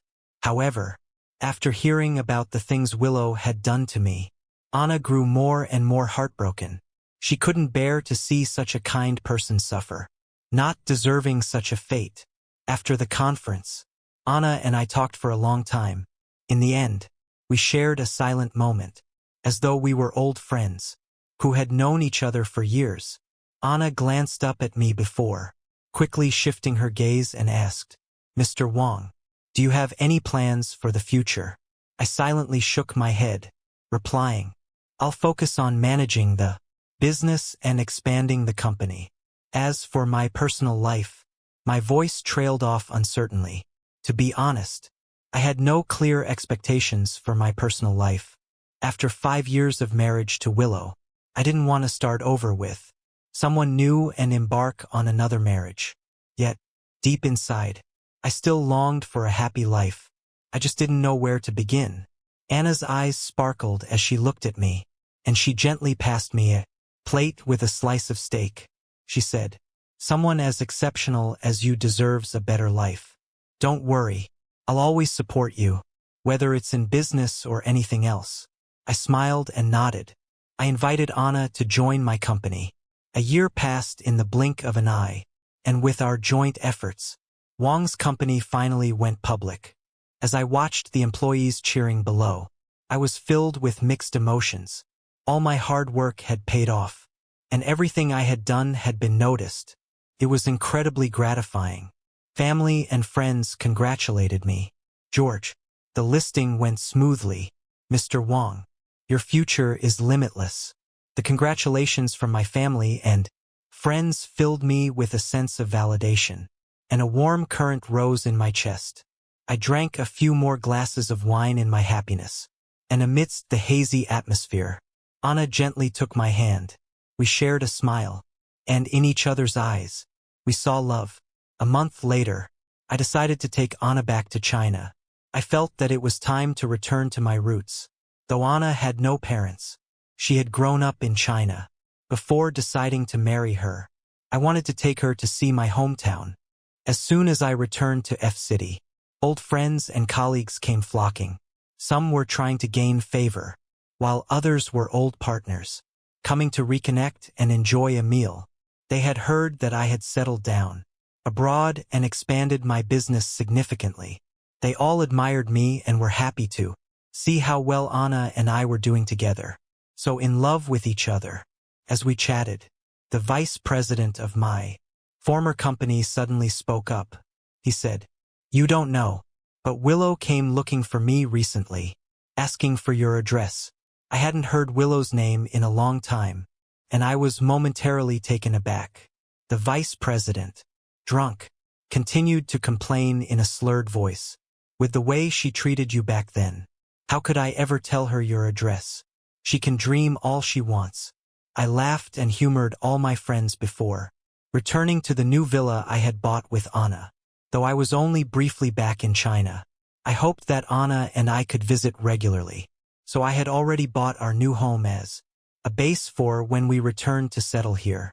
I took Anna out to explore, shopping for all sorts of things, hoping to make up for the lost leisurely moments she hadn't had before.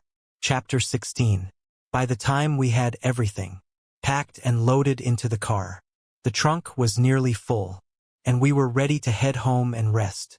Meanwhile, at the Liu family's old residence, Willow stared blankly at a wedding photo of her and George.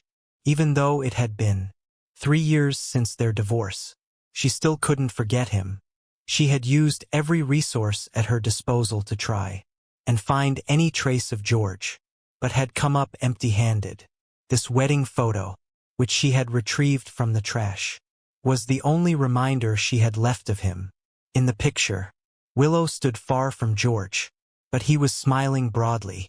If she could redo the photo, she would hold him tight and tell him that she truly loved him.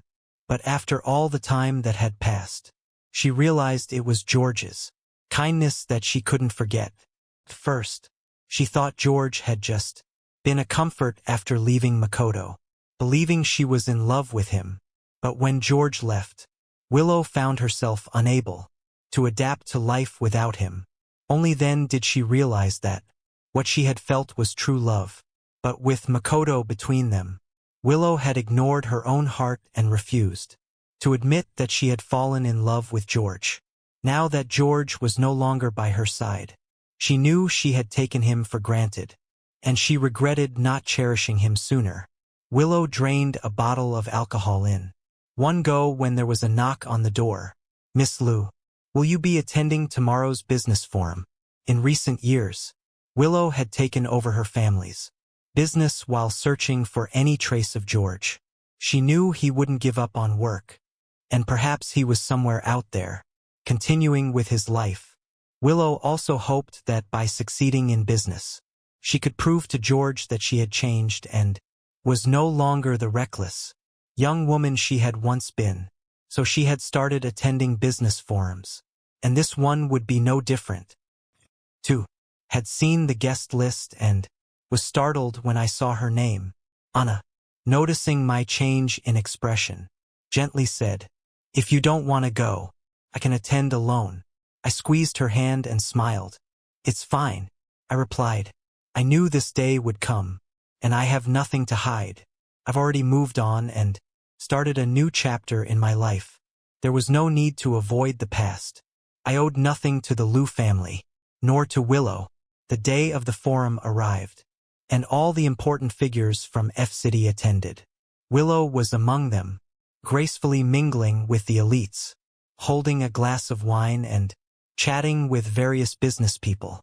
She wondered if, 5 years ago, George had also been in the same situation, navigating through countless conversations with strangers. Back then, she had demanded that George always be by her side, ready to drop everything for her. But now, she found herself lost in her memories, longing for what they had shared. Just then, a familiar voice reached her ears, and she froze in place, stunned. It was him, George, just as she had imagined, tall and handsome, with an aura of calm confidence. Surrounded by people, he was laughing and speaking with ease. Overcome with emotion, Willow shouted his name.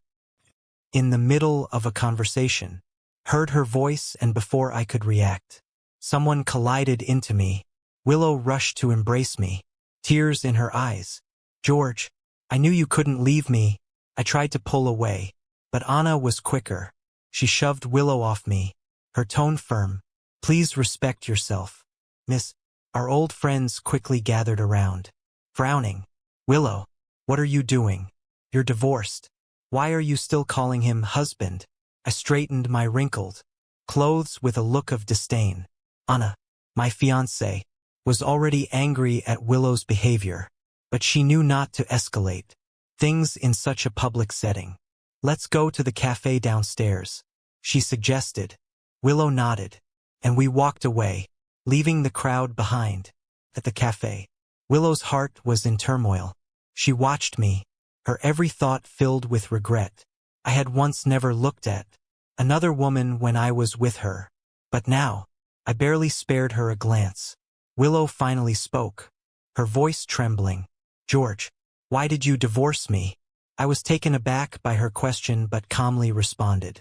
Once I fulfilled the terms of the contract, I had to move on with my life. She shook her head in disbelief. I don't believe it. You can't tell me that everything you did for me was just because of that contract. Didn't you ever feel anything for me?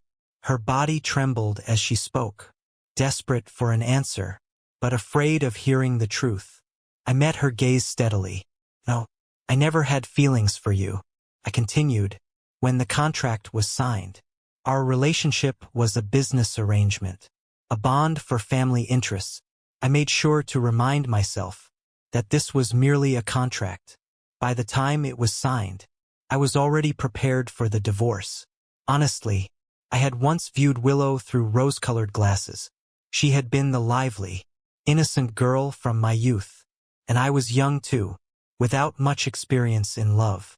Her beauty had made me feel something, but I quickly realized our connection was contractual. Did I try to love her? Perhaps, but my heart wasn't made of stone. After being neglected for Makoto's sake repeatedly, I understood the reality of our relationship. I reminded myself over and over that this was just an agreement, and I no longer had any personal feelings for Willow. Chapter 17.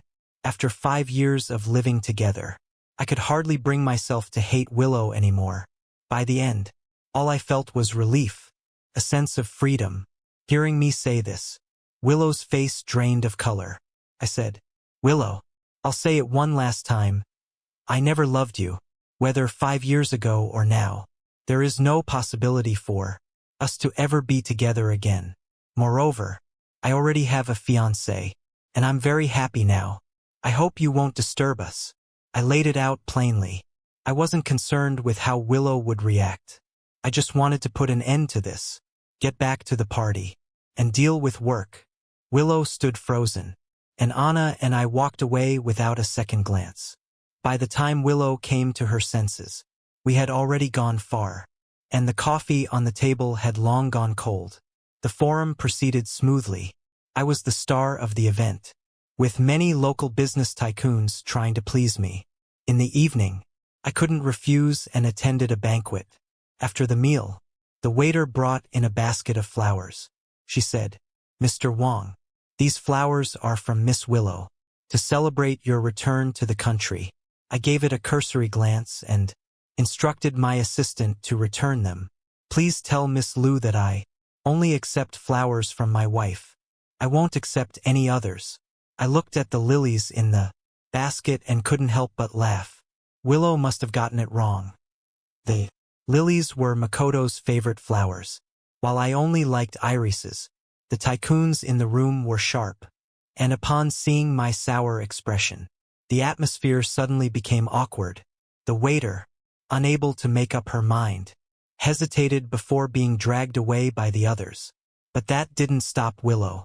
Every day, she sent me something. Sometimes it was flowers, sometimes gifts, sometimes delicate pastries. But most of the time, before they even reached me, I had my assistant throw them away. Willow refused to give up.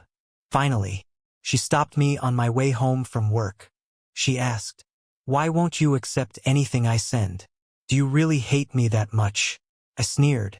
"Yeah, I hate you, you ex-wife. What's the point of pretending to be all sentimental now? Isn't it a little late?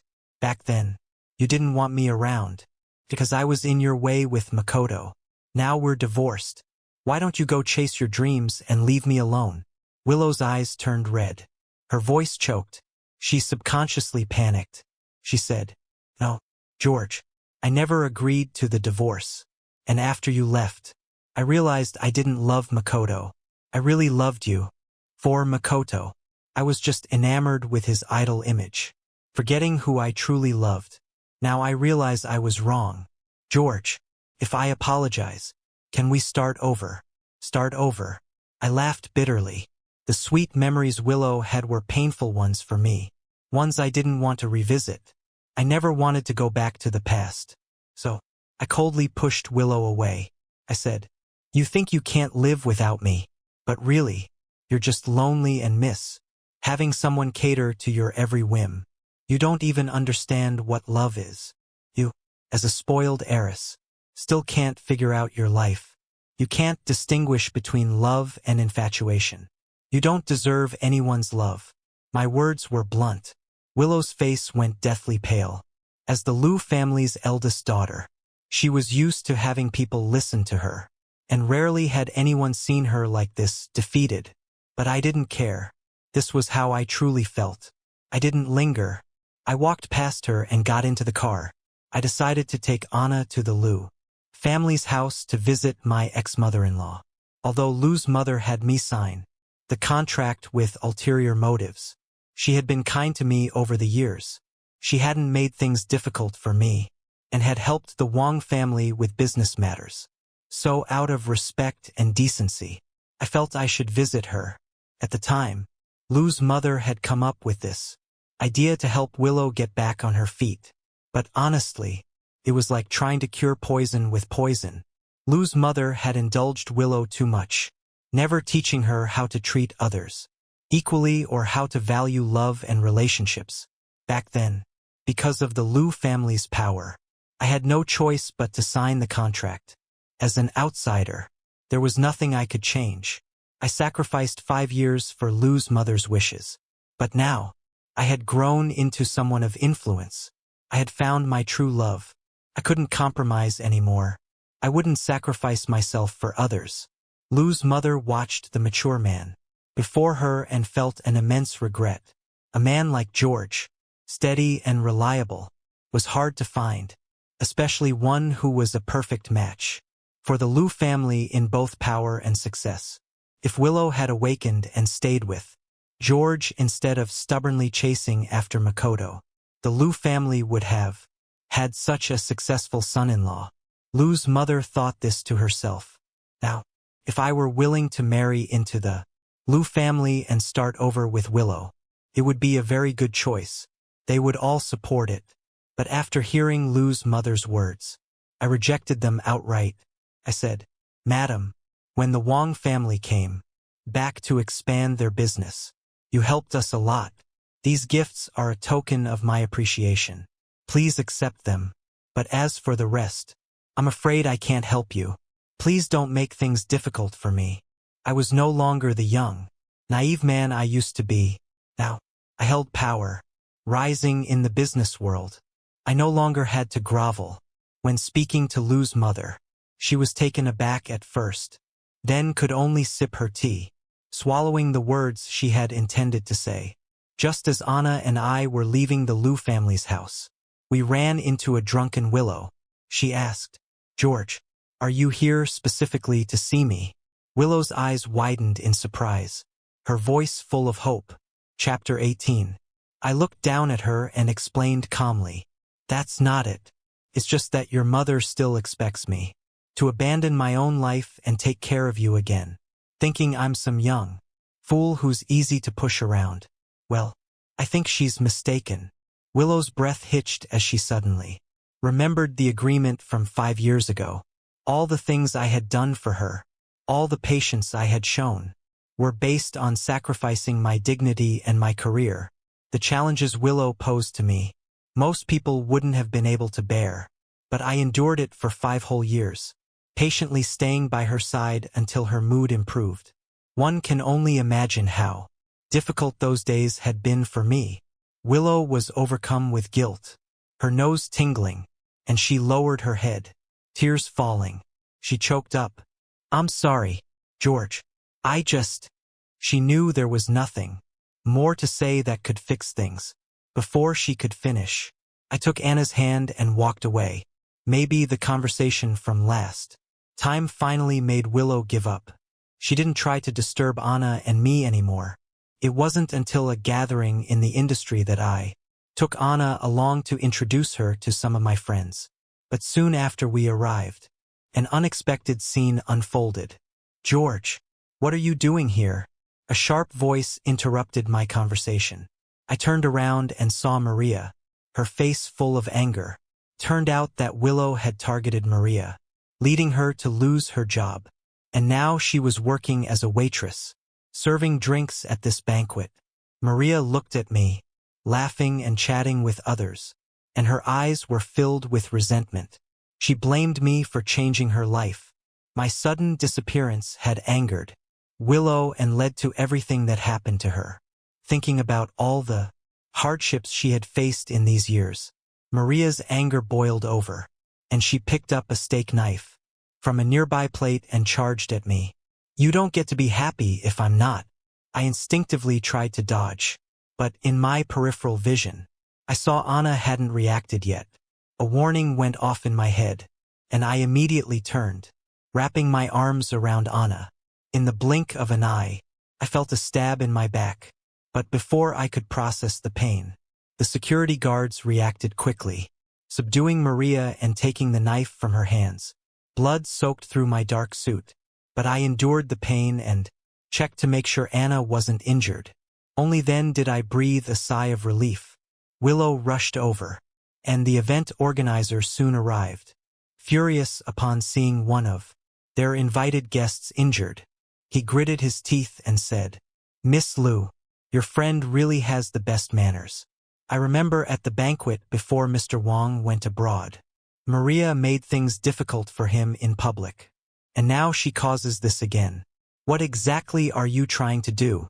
Everyone turned to Willow, watching her face turn from pale to red.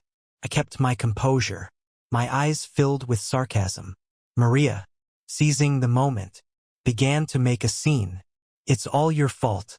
If you hadn't disappeared, Willow wouldn't have targeted me, and I wouldn't have ended up as a waitress."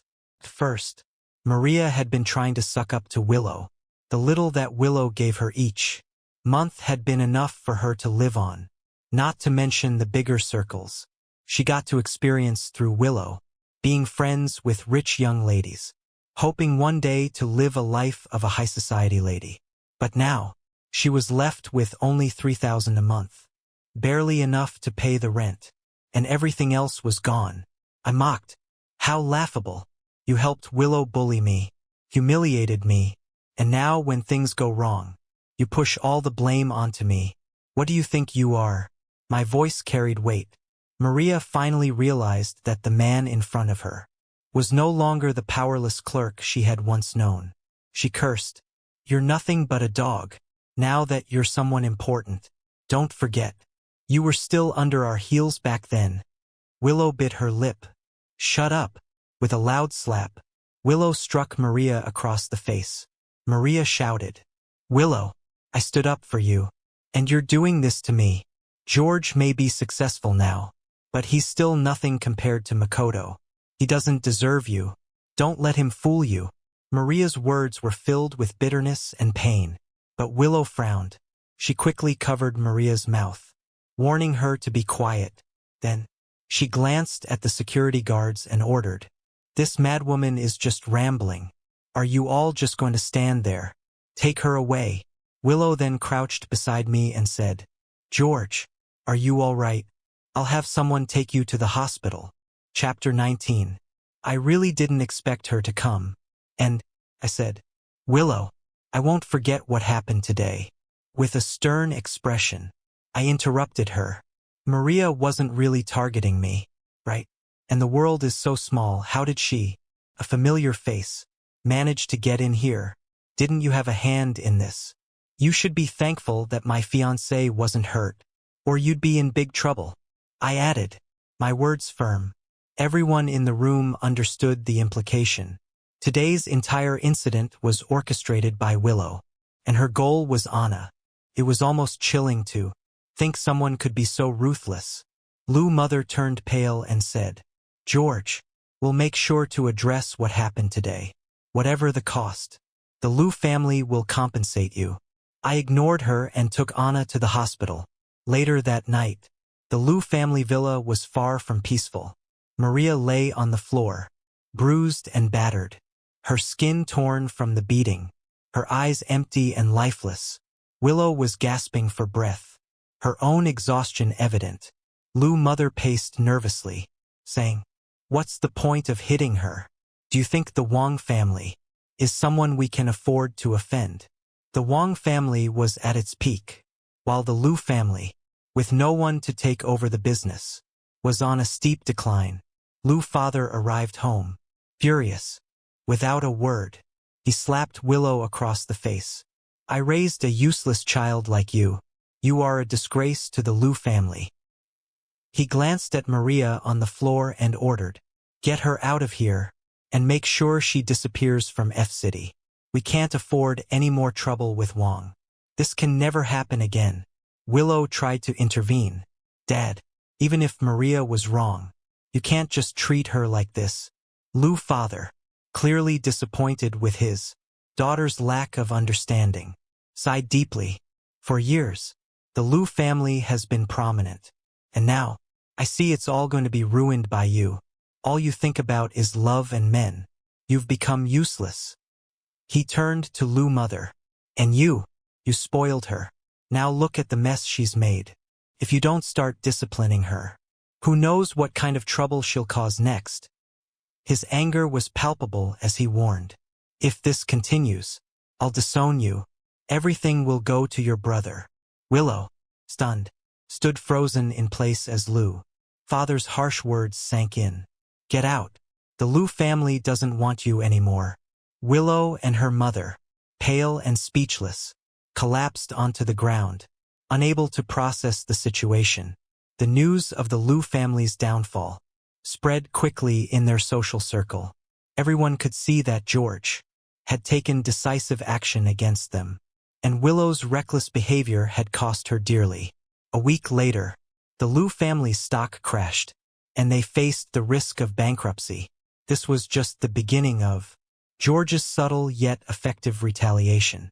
Liu's father knew George had only given them a warning, as he waited to see their sincerity. At home, Liu's father gathered Willow and Liu's mother, his gaze cold as he spoke. "Wife, you should go to Australia and enjoy your retirement. Don't come back to China." Liu's mother was stunned, unable to react to the sudden announcement. Then, Liu's father turned to Willow. "All your shares are gone. You are no longer my daughter. From now on, you are on your own." Willow, in shock, pleaded, "Dad, I'm your daughter. How can you say that?" Liu's mother begged, "I've been with you for so many years, and now you want me gone. This is too cruel." But Liu's father remained unmoved, his expression hardening. He cared only for the Liu family's business, and everything else could be discarded. "You both can leave. The Liu family doesn't want you," he declared. Willow and her mother, now utterly defeated, collapsed to the floor, stunned by the turn of events. They had never imagined that George's influence had reached this level. News of the Liu family's downfall spread quickly, and people began whispering about George's actions. It was clear he had not spared them in his pursuit of revenge for Willow's past manipulation. Anna and I were preparing to return to our home country. While packing, Anna asked, "Are we going back so soon?" I hugged her from behind and laughed. "What? Don't you want to get married?" Blushing, Anna didn't respond, but it was clear that everything had changed between us. She had seen my true feelings, and she agreed to marry me. As for me, I no longer wanted to stay in F-City, weary of Willow's entanglements. Just as we were about to leave, Anna showed me something on her phone.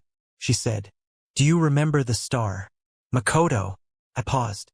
Makoto had disappeared from the public. After leaving the entertainment industry, I hadn't heard much about him. so I was surprised to see the news. She said, Makoto passed away. Just yesterday.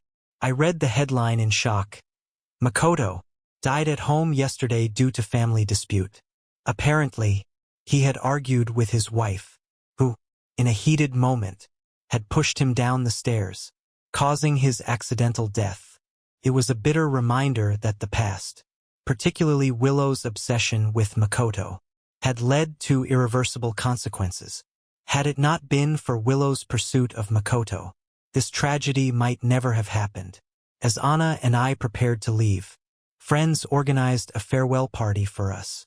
After a lively evening, as we were about to head home, a car behind us flashed its high beams. George, I need to talk to you, came Willow's voice. She was driving, her eyes determined. She blocked the road with her car, causing a traffic jam. Fearing for Anna's safety, I reluctantly got into the car. Willow drove off, silent as we headed toward the Wong family estate. Finally, she spoke. George, if it weren't for that contract, if there were no Makoto, would you have ever been with me? I paused, nearly thinking I had misheard her. Willow's eyes were hopeful, as if waiting for me to say something comforting. But I laughed, my voice calm and resolute. Whether there was a contract or not, no matter who you chased, we would never have been together. I looked at Willow's head, which hung low, and continued, and you, how could you possibly love me? You've spent all your time chasing Makoto, almost losing your mind over him. You never paid attention to me. Do you even know what I like? What my hobbies are? Do you understand my true nature? You don't know anything about me. Don't talk about love. It's ridiculous. You only cared about my devotion, about how I gave everything for you for 5 years without complaint. You were used to that love being given. But when it was taken back, you couldn't stand it. You think you know love, but you don't. You don't understand loyalty, sacrifice, and responsibility. You don't deserve to love anyone, and you certainly don't deserve to love me. Chapter 20. With every word I spoke, Willow's face turned even paler.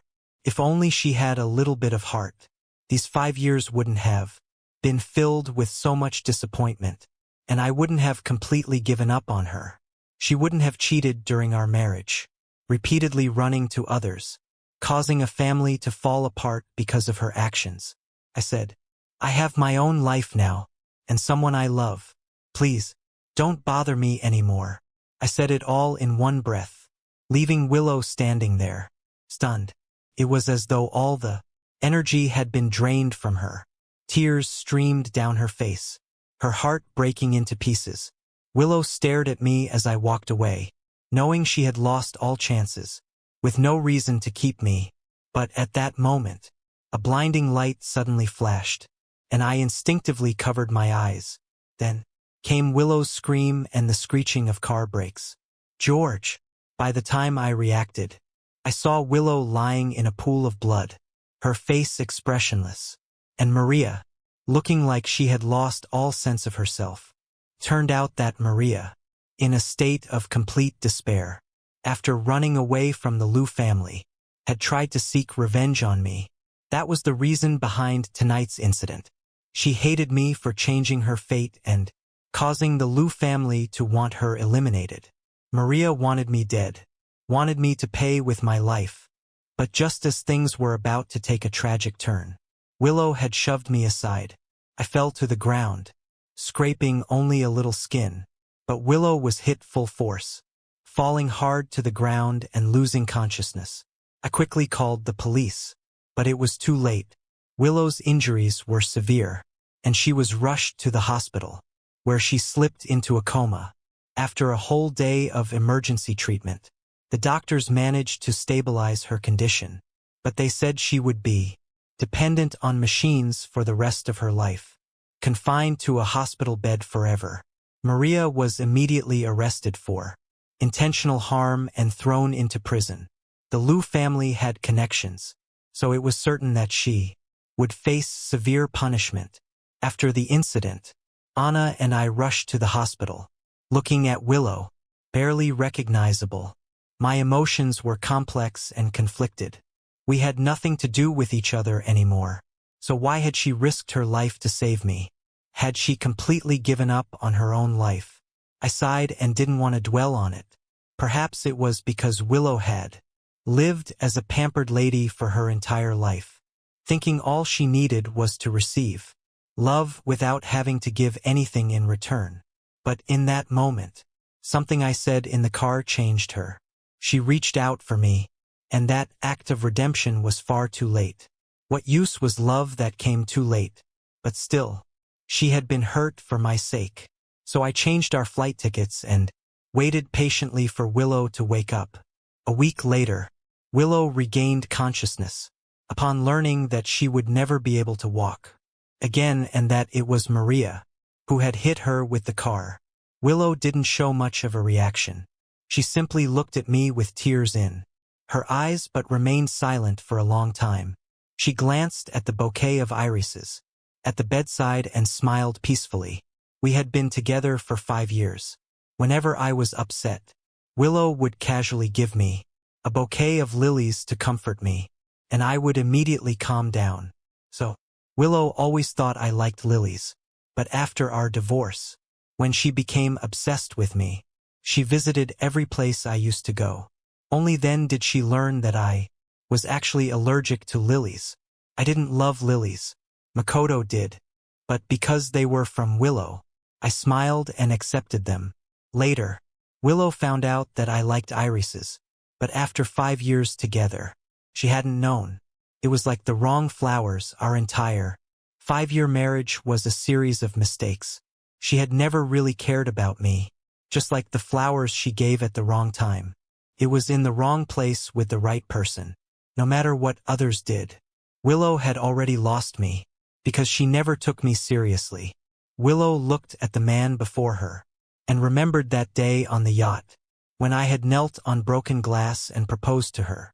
Willow knew I wasn't good at lying, so that sincere, heart-wrenching gaze had been real. But once, I had loved her. When had she lost me? And when had she failed to find me again? Willow was overwhelmed by a deep, inexplicable sadness. She realized that our relationship was completely over. The regret that came too late made her cry uncontrollably. Only now did Willow understand what it truly meant to love someone. She had fallen in love with me when it was already impossible. She finally recognized the intense love she had for me. Willow cried so much she could hardly speak, but she still managed to force a smile. Choking, she said, "George, goodbye. Never again." Anna and I successfully returned home, and on the plane, I received news that Lou's mother had passed away. After being sent abroad, she had heard about Willow's accident. The shock caused her to collapse from a heart attack. Without a nurse at home, by the time she was found and rushed to the hospital, it was too late. She had already passed away. As I listened to the news, I felt a deep sense of sorrow. Everyone paid the price for their actions, some painfully, others irreversibly. The Lou family, once thriving, fell apart, losing 2 crucial figures in an instant. Lou's father was drowning in debt and had to sell the company to settle it. On the day Lou's family went bankrupt, I saw Willow on the television.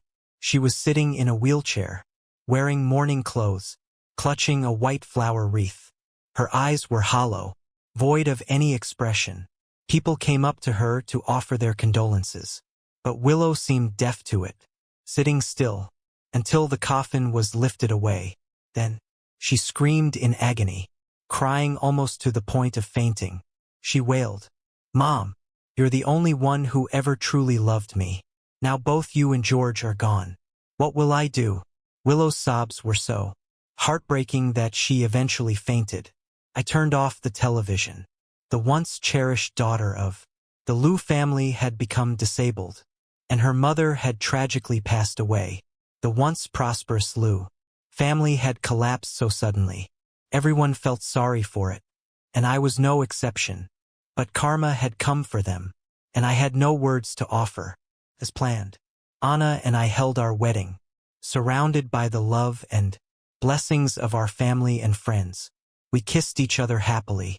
After the wedding, Anna continued her research, and I kept working hard for my career. Our values aligned, and every day we spent together was full of sweetness and happiness. In the early winter, as the first snow fell, Anna excitedly told me, "I'm going to be a dad." We embraced, watching the snow fall outside, entering a new stage of our lives. The warmth of that moment brought peace to my heart.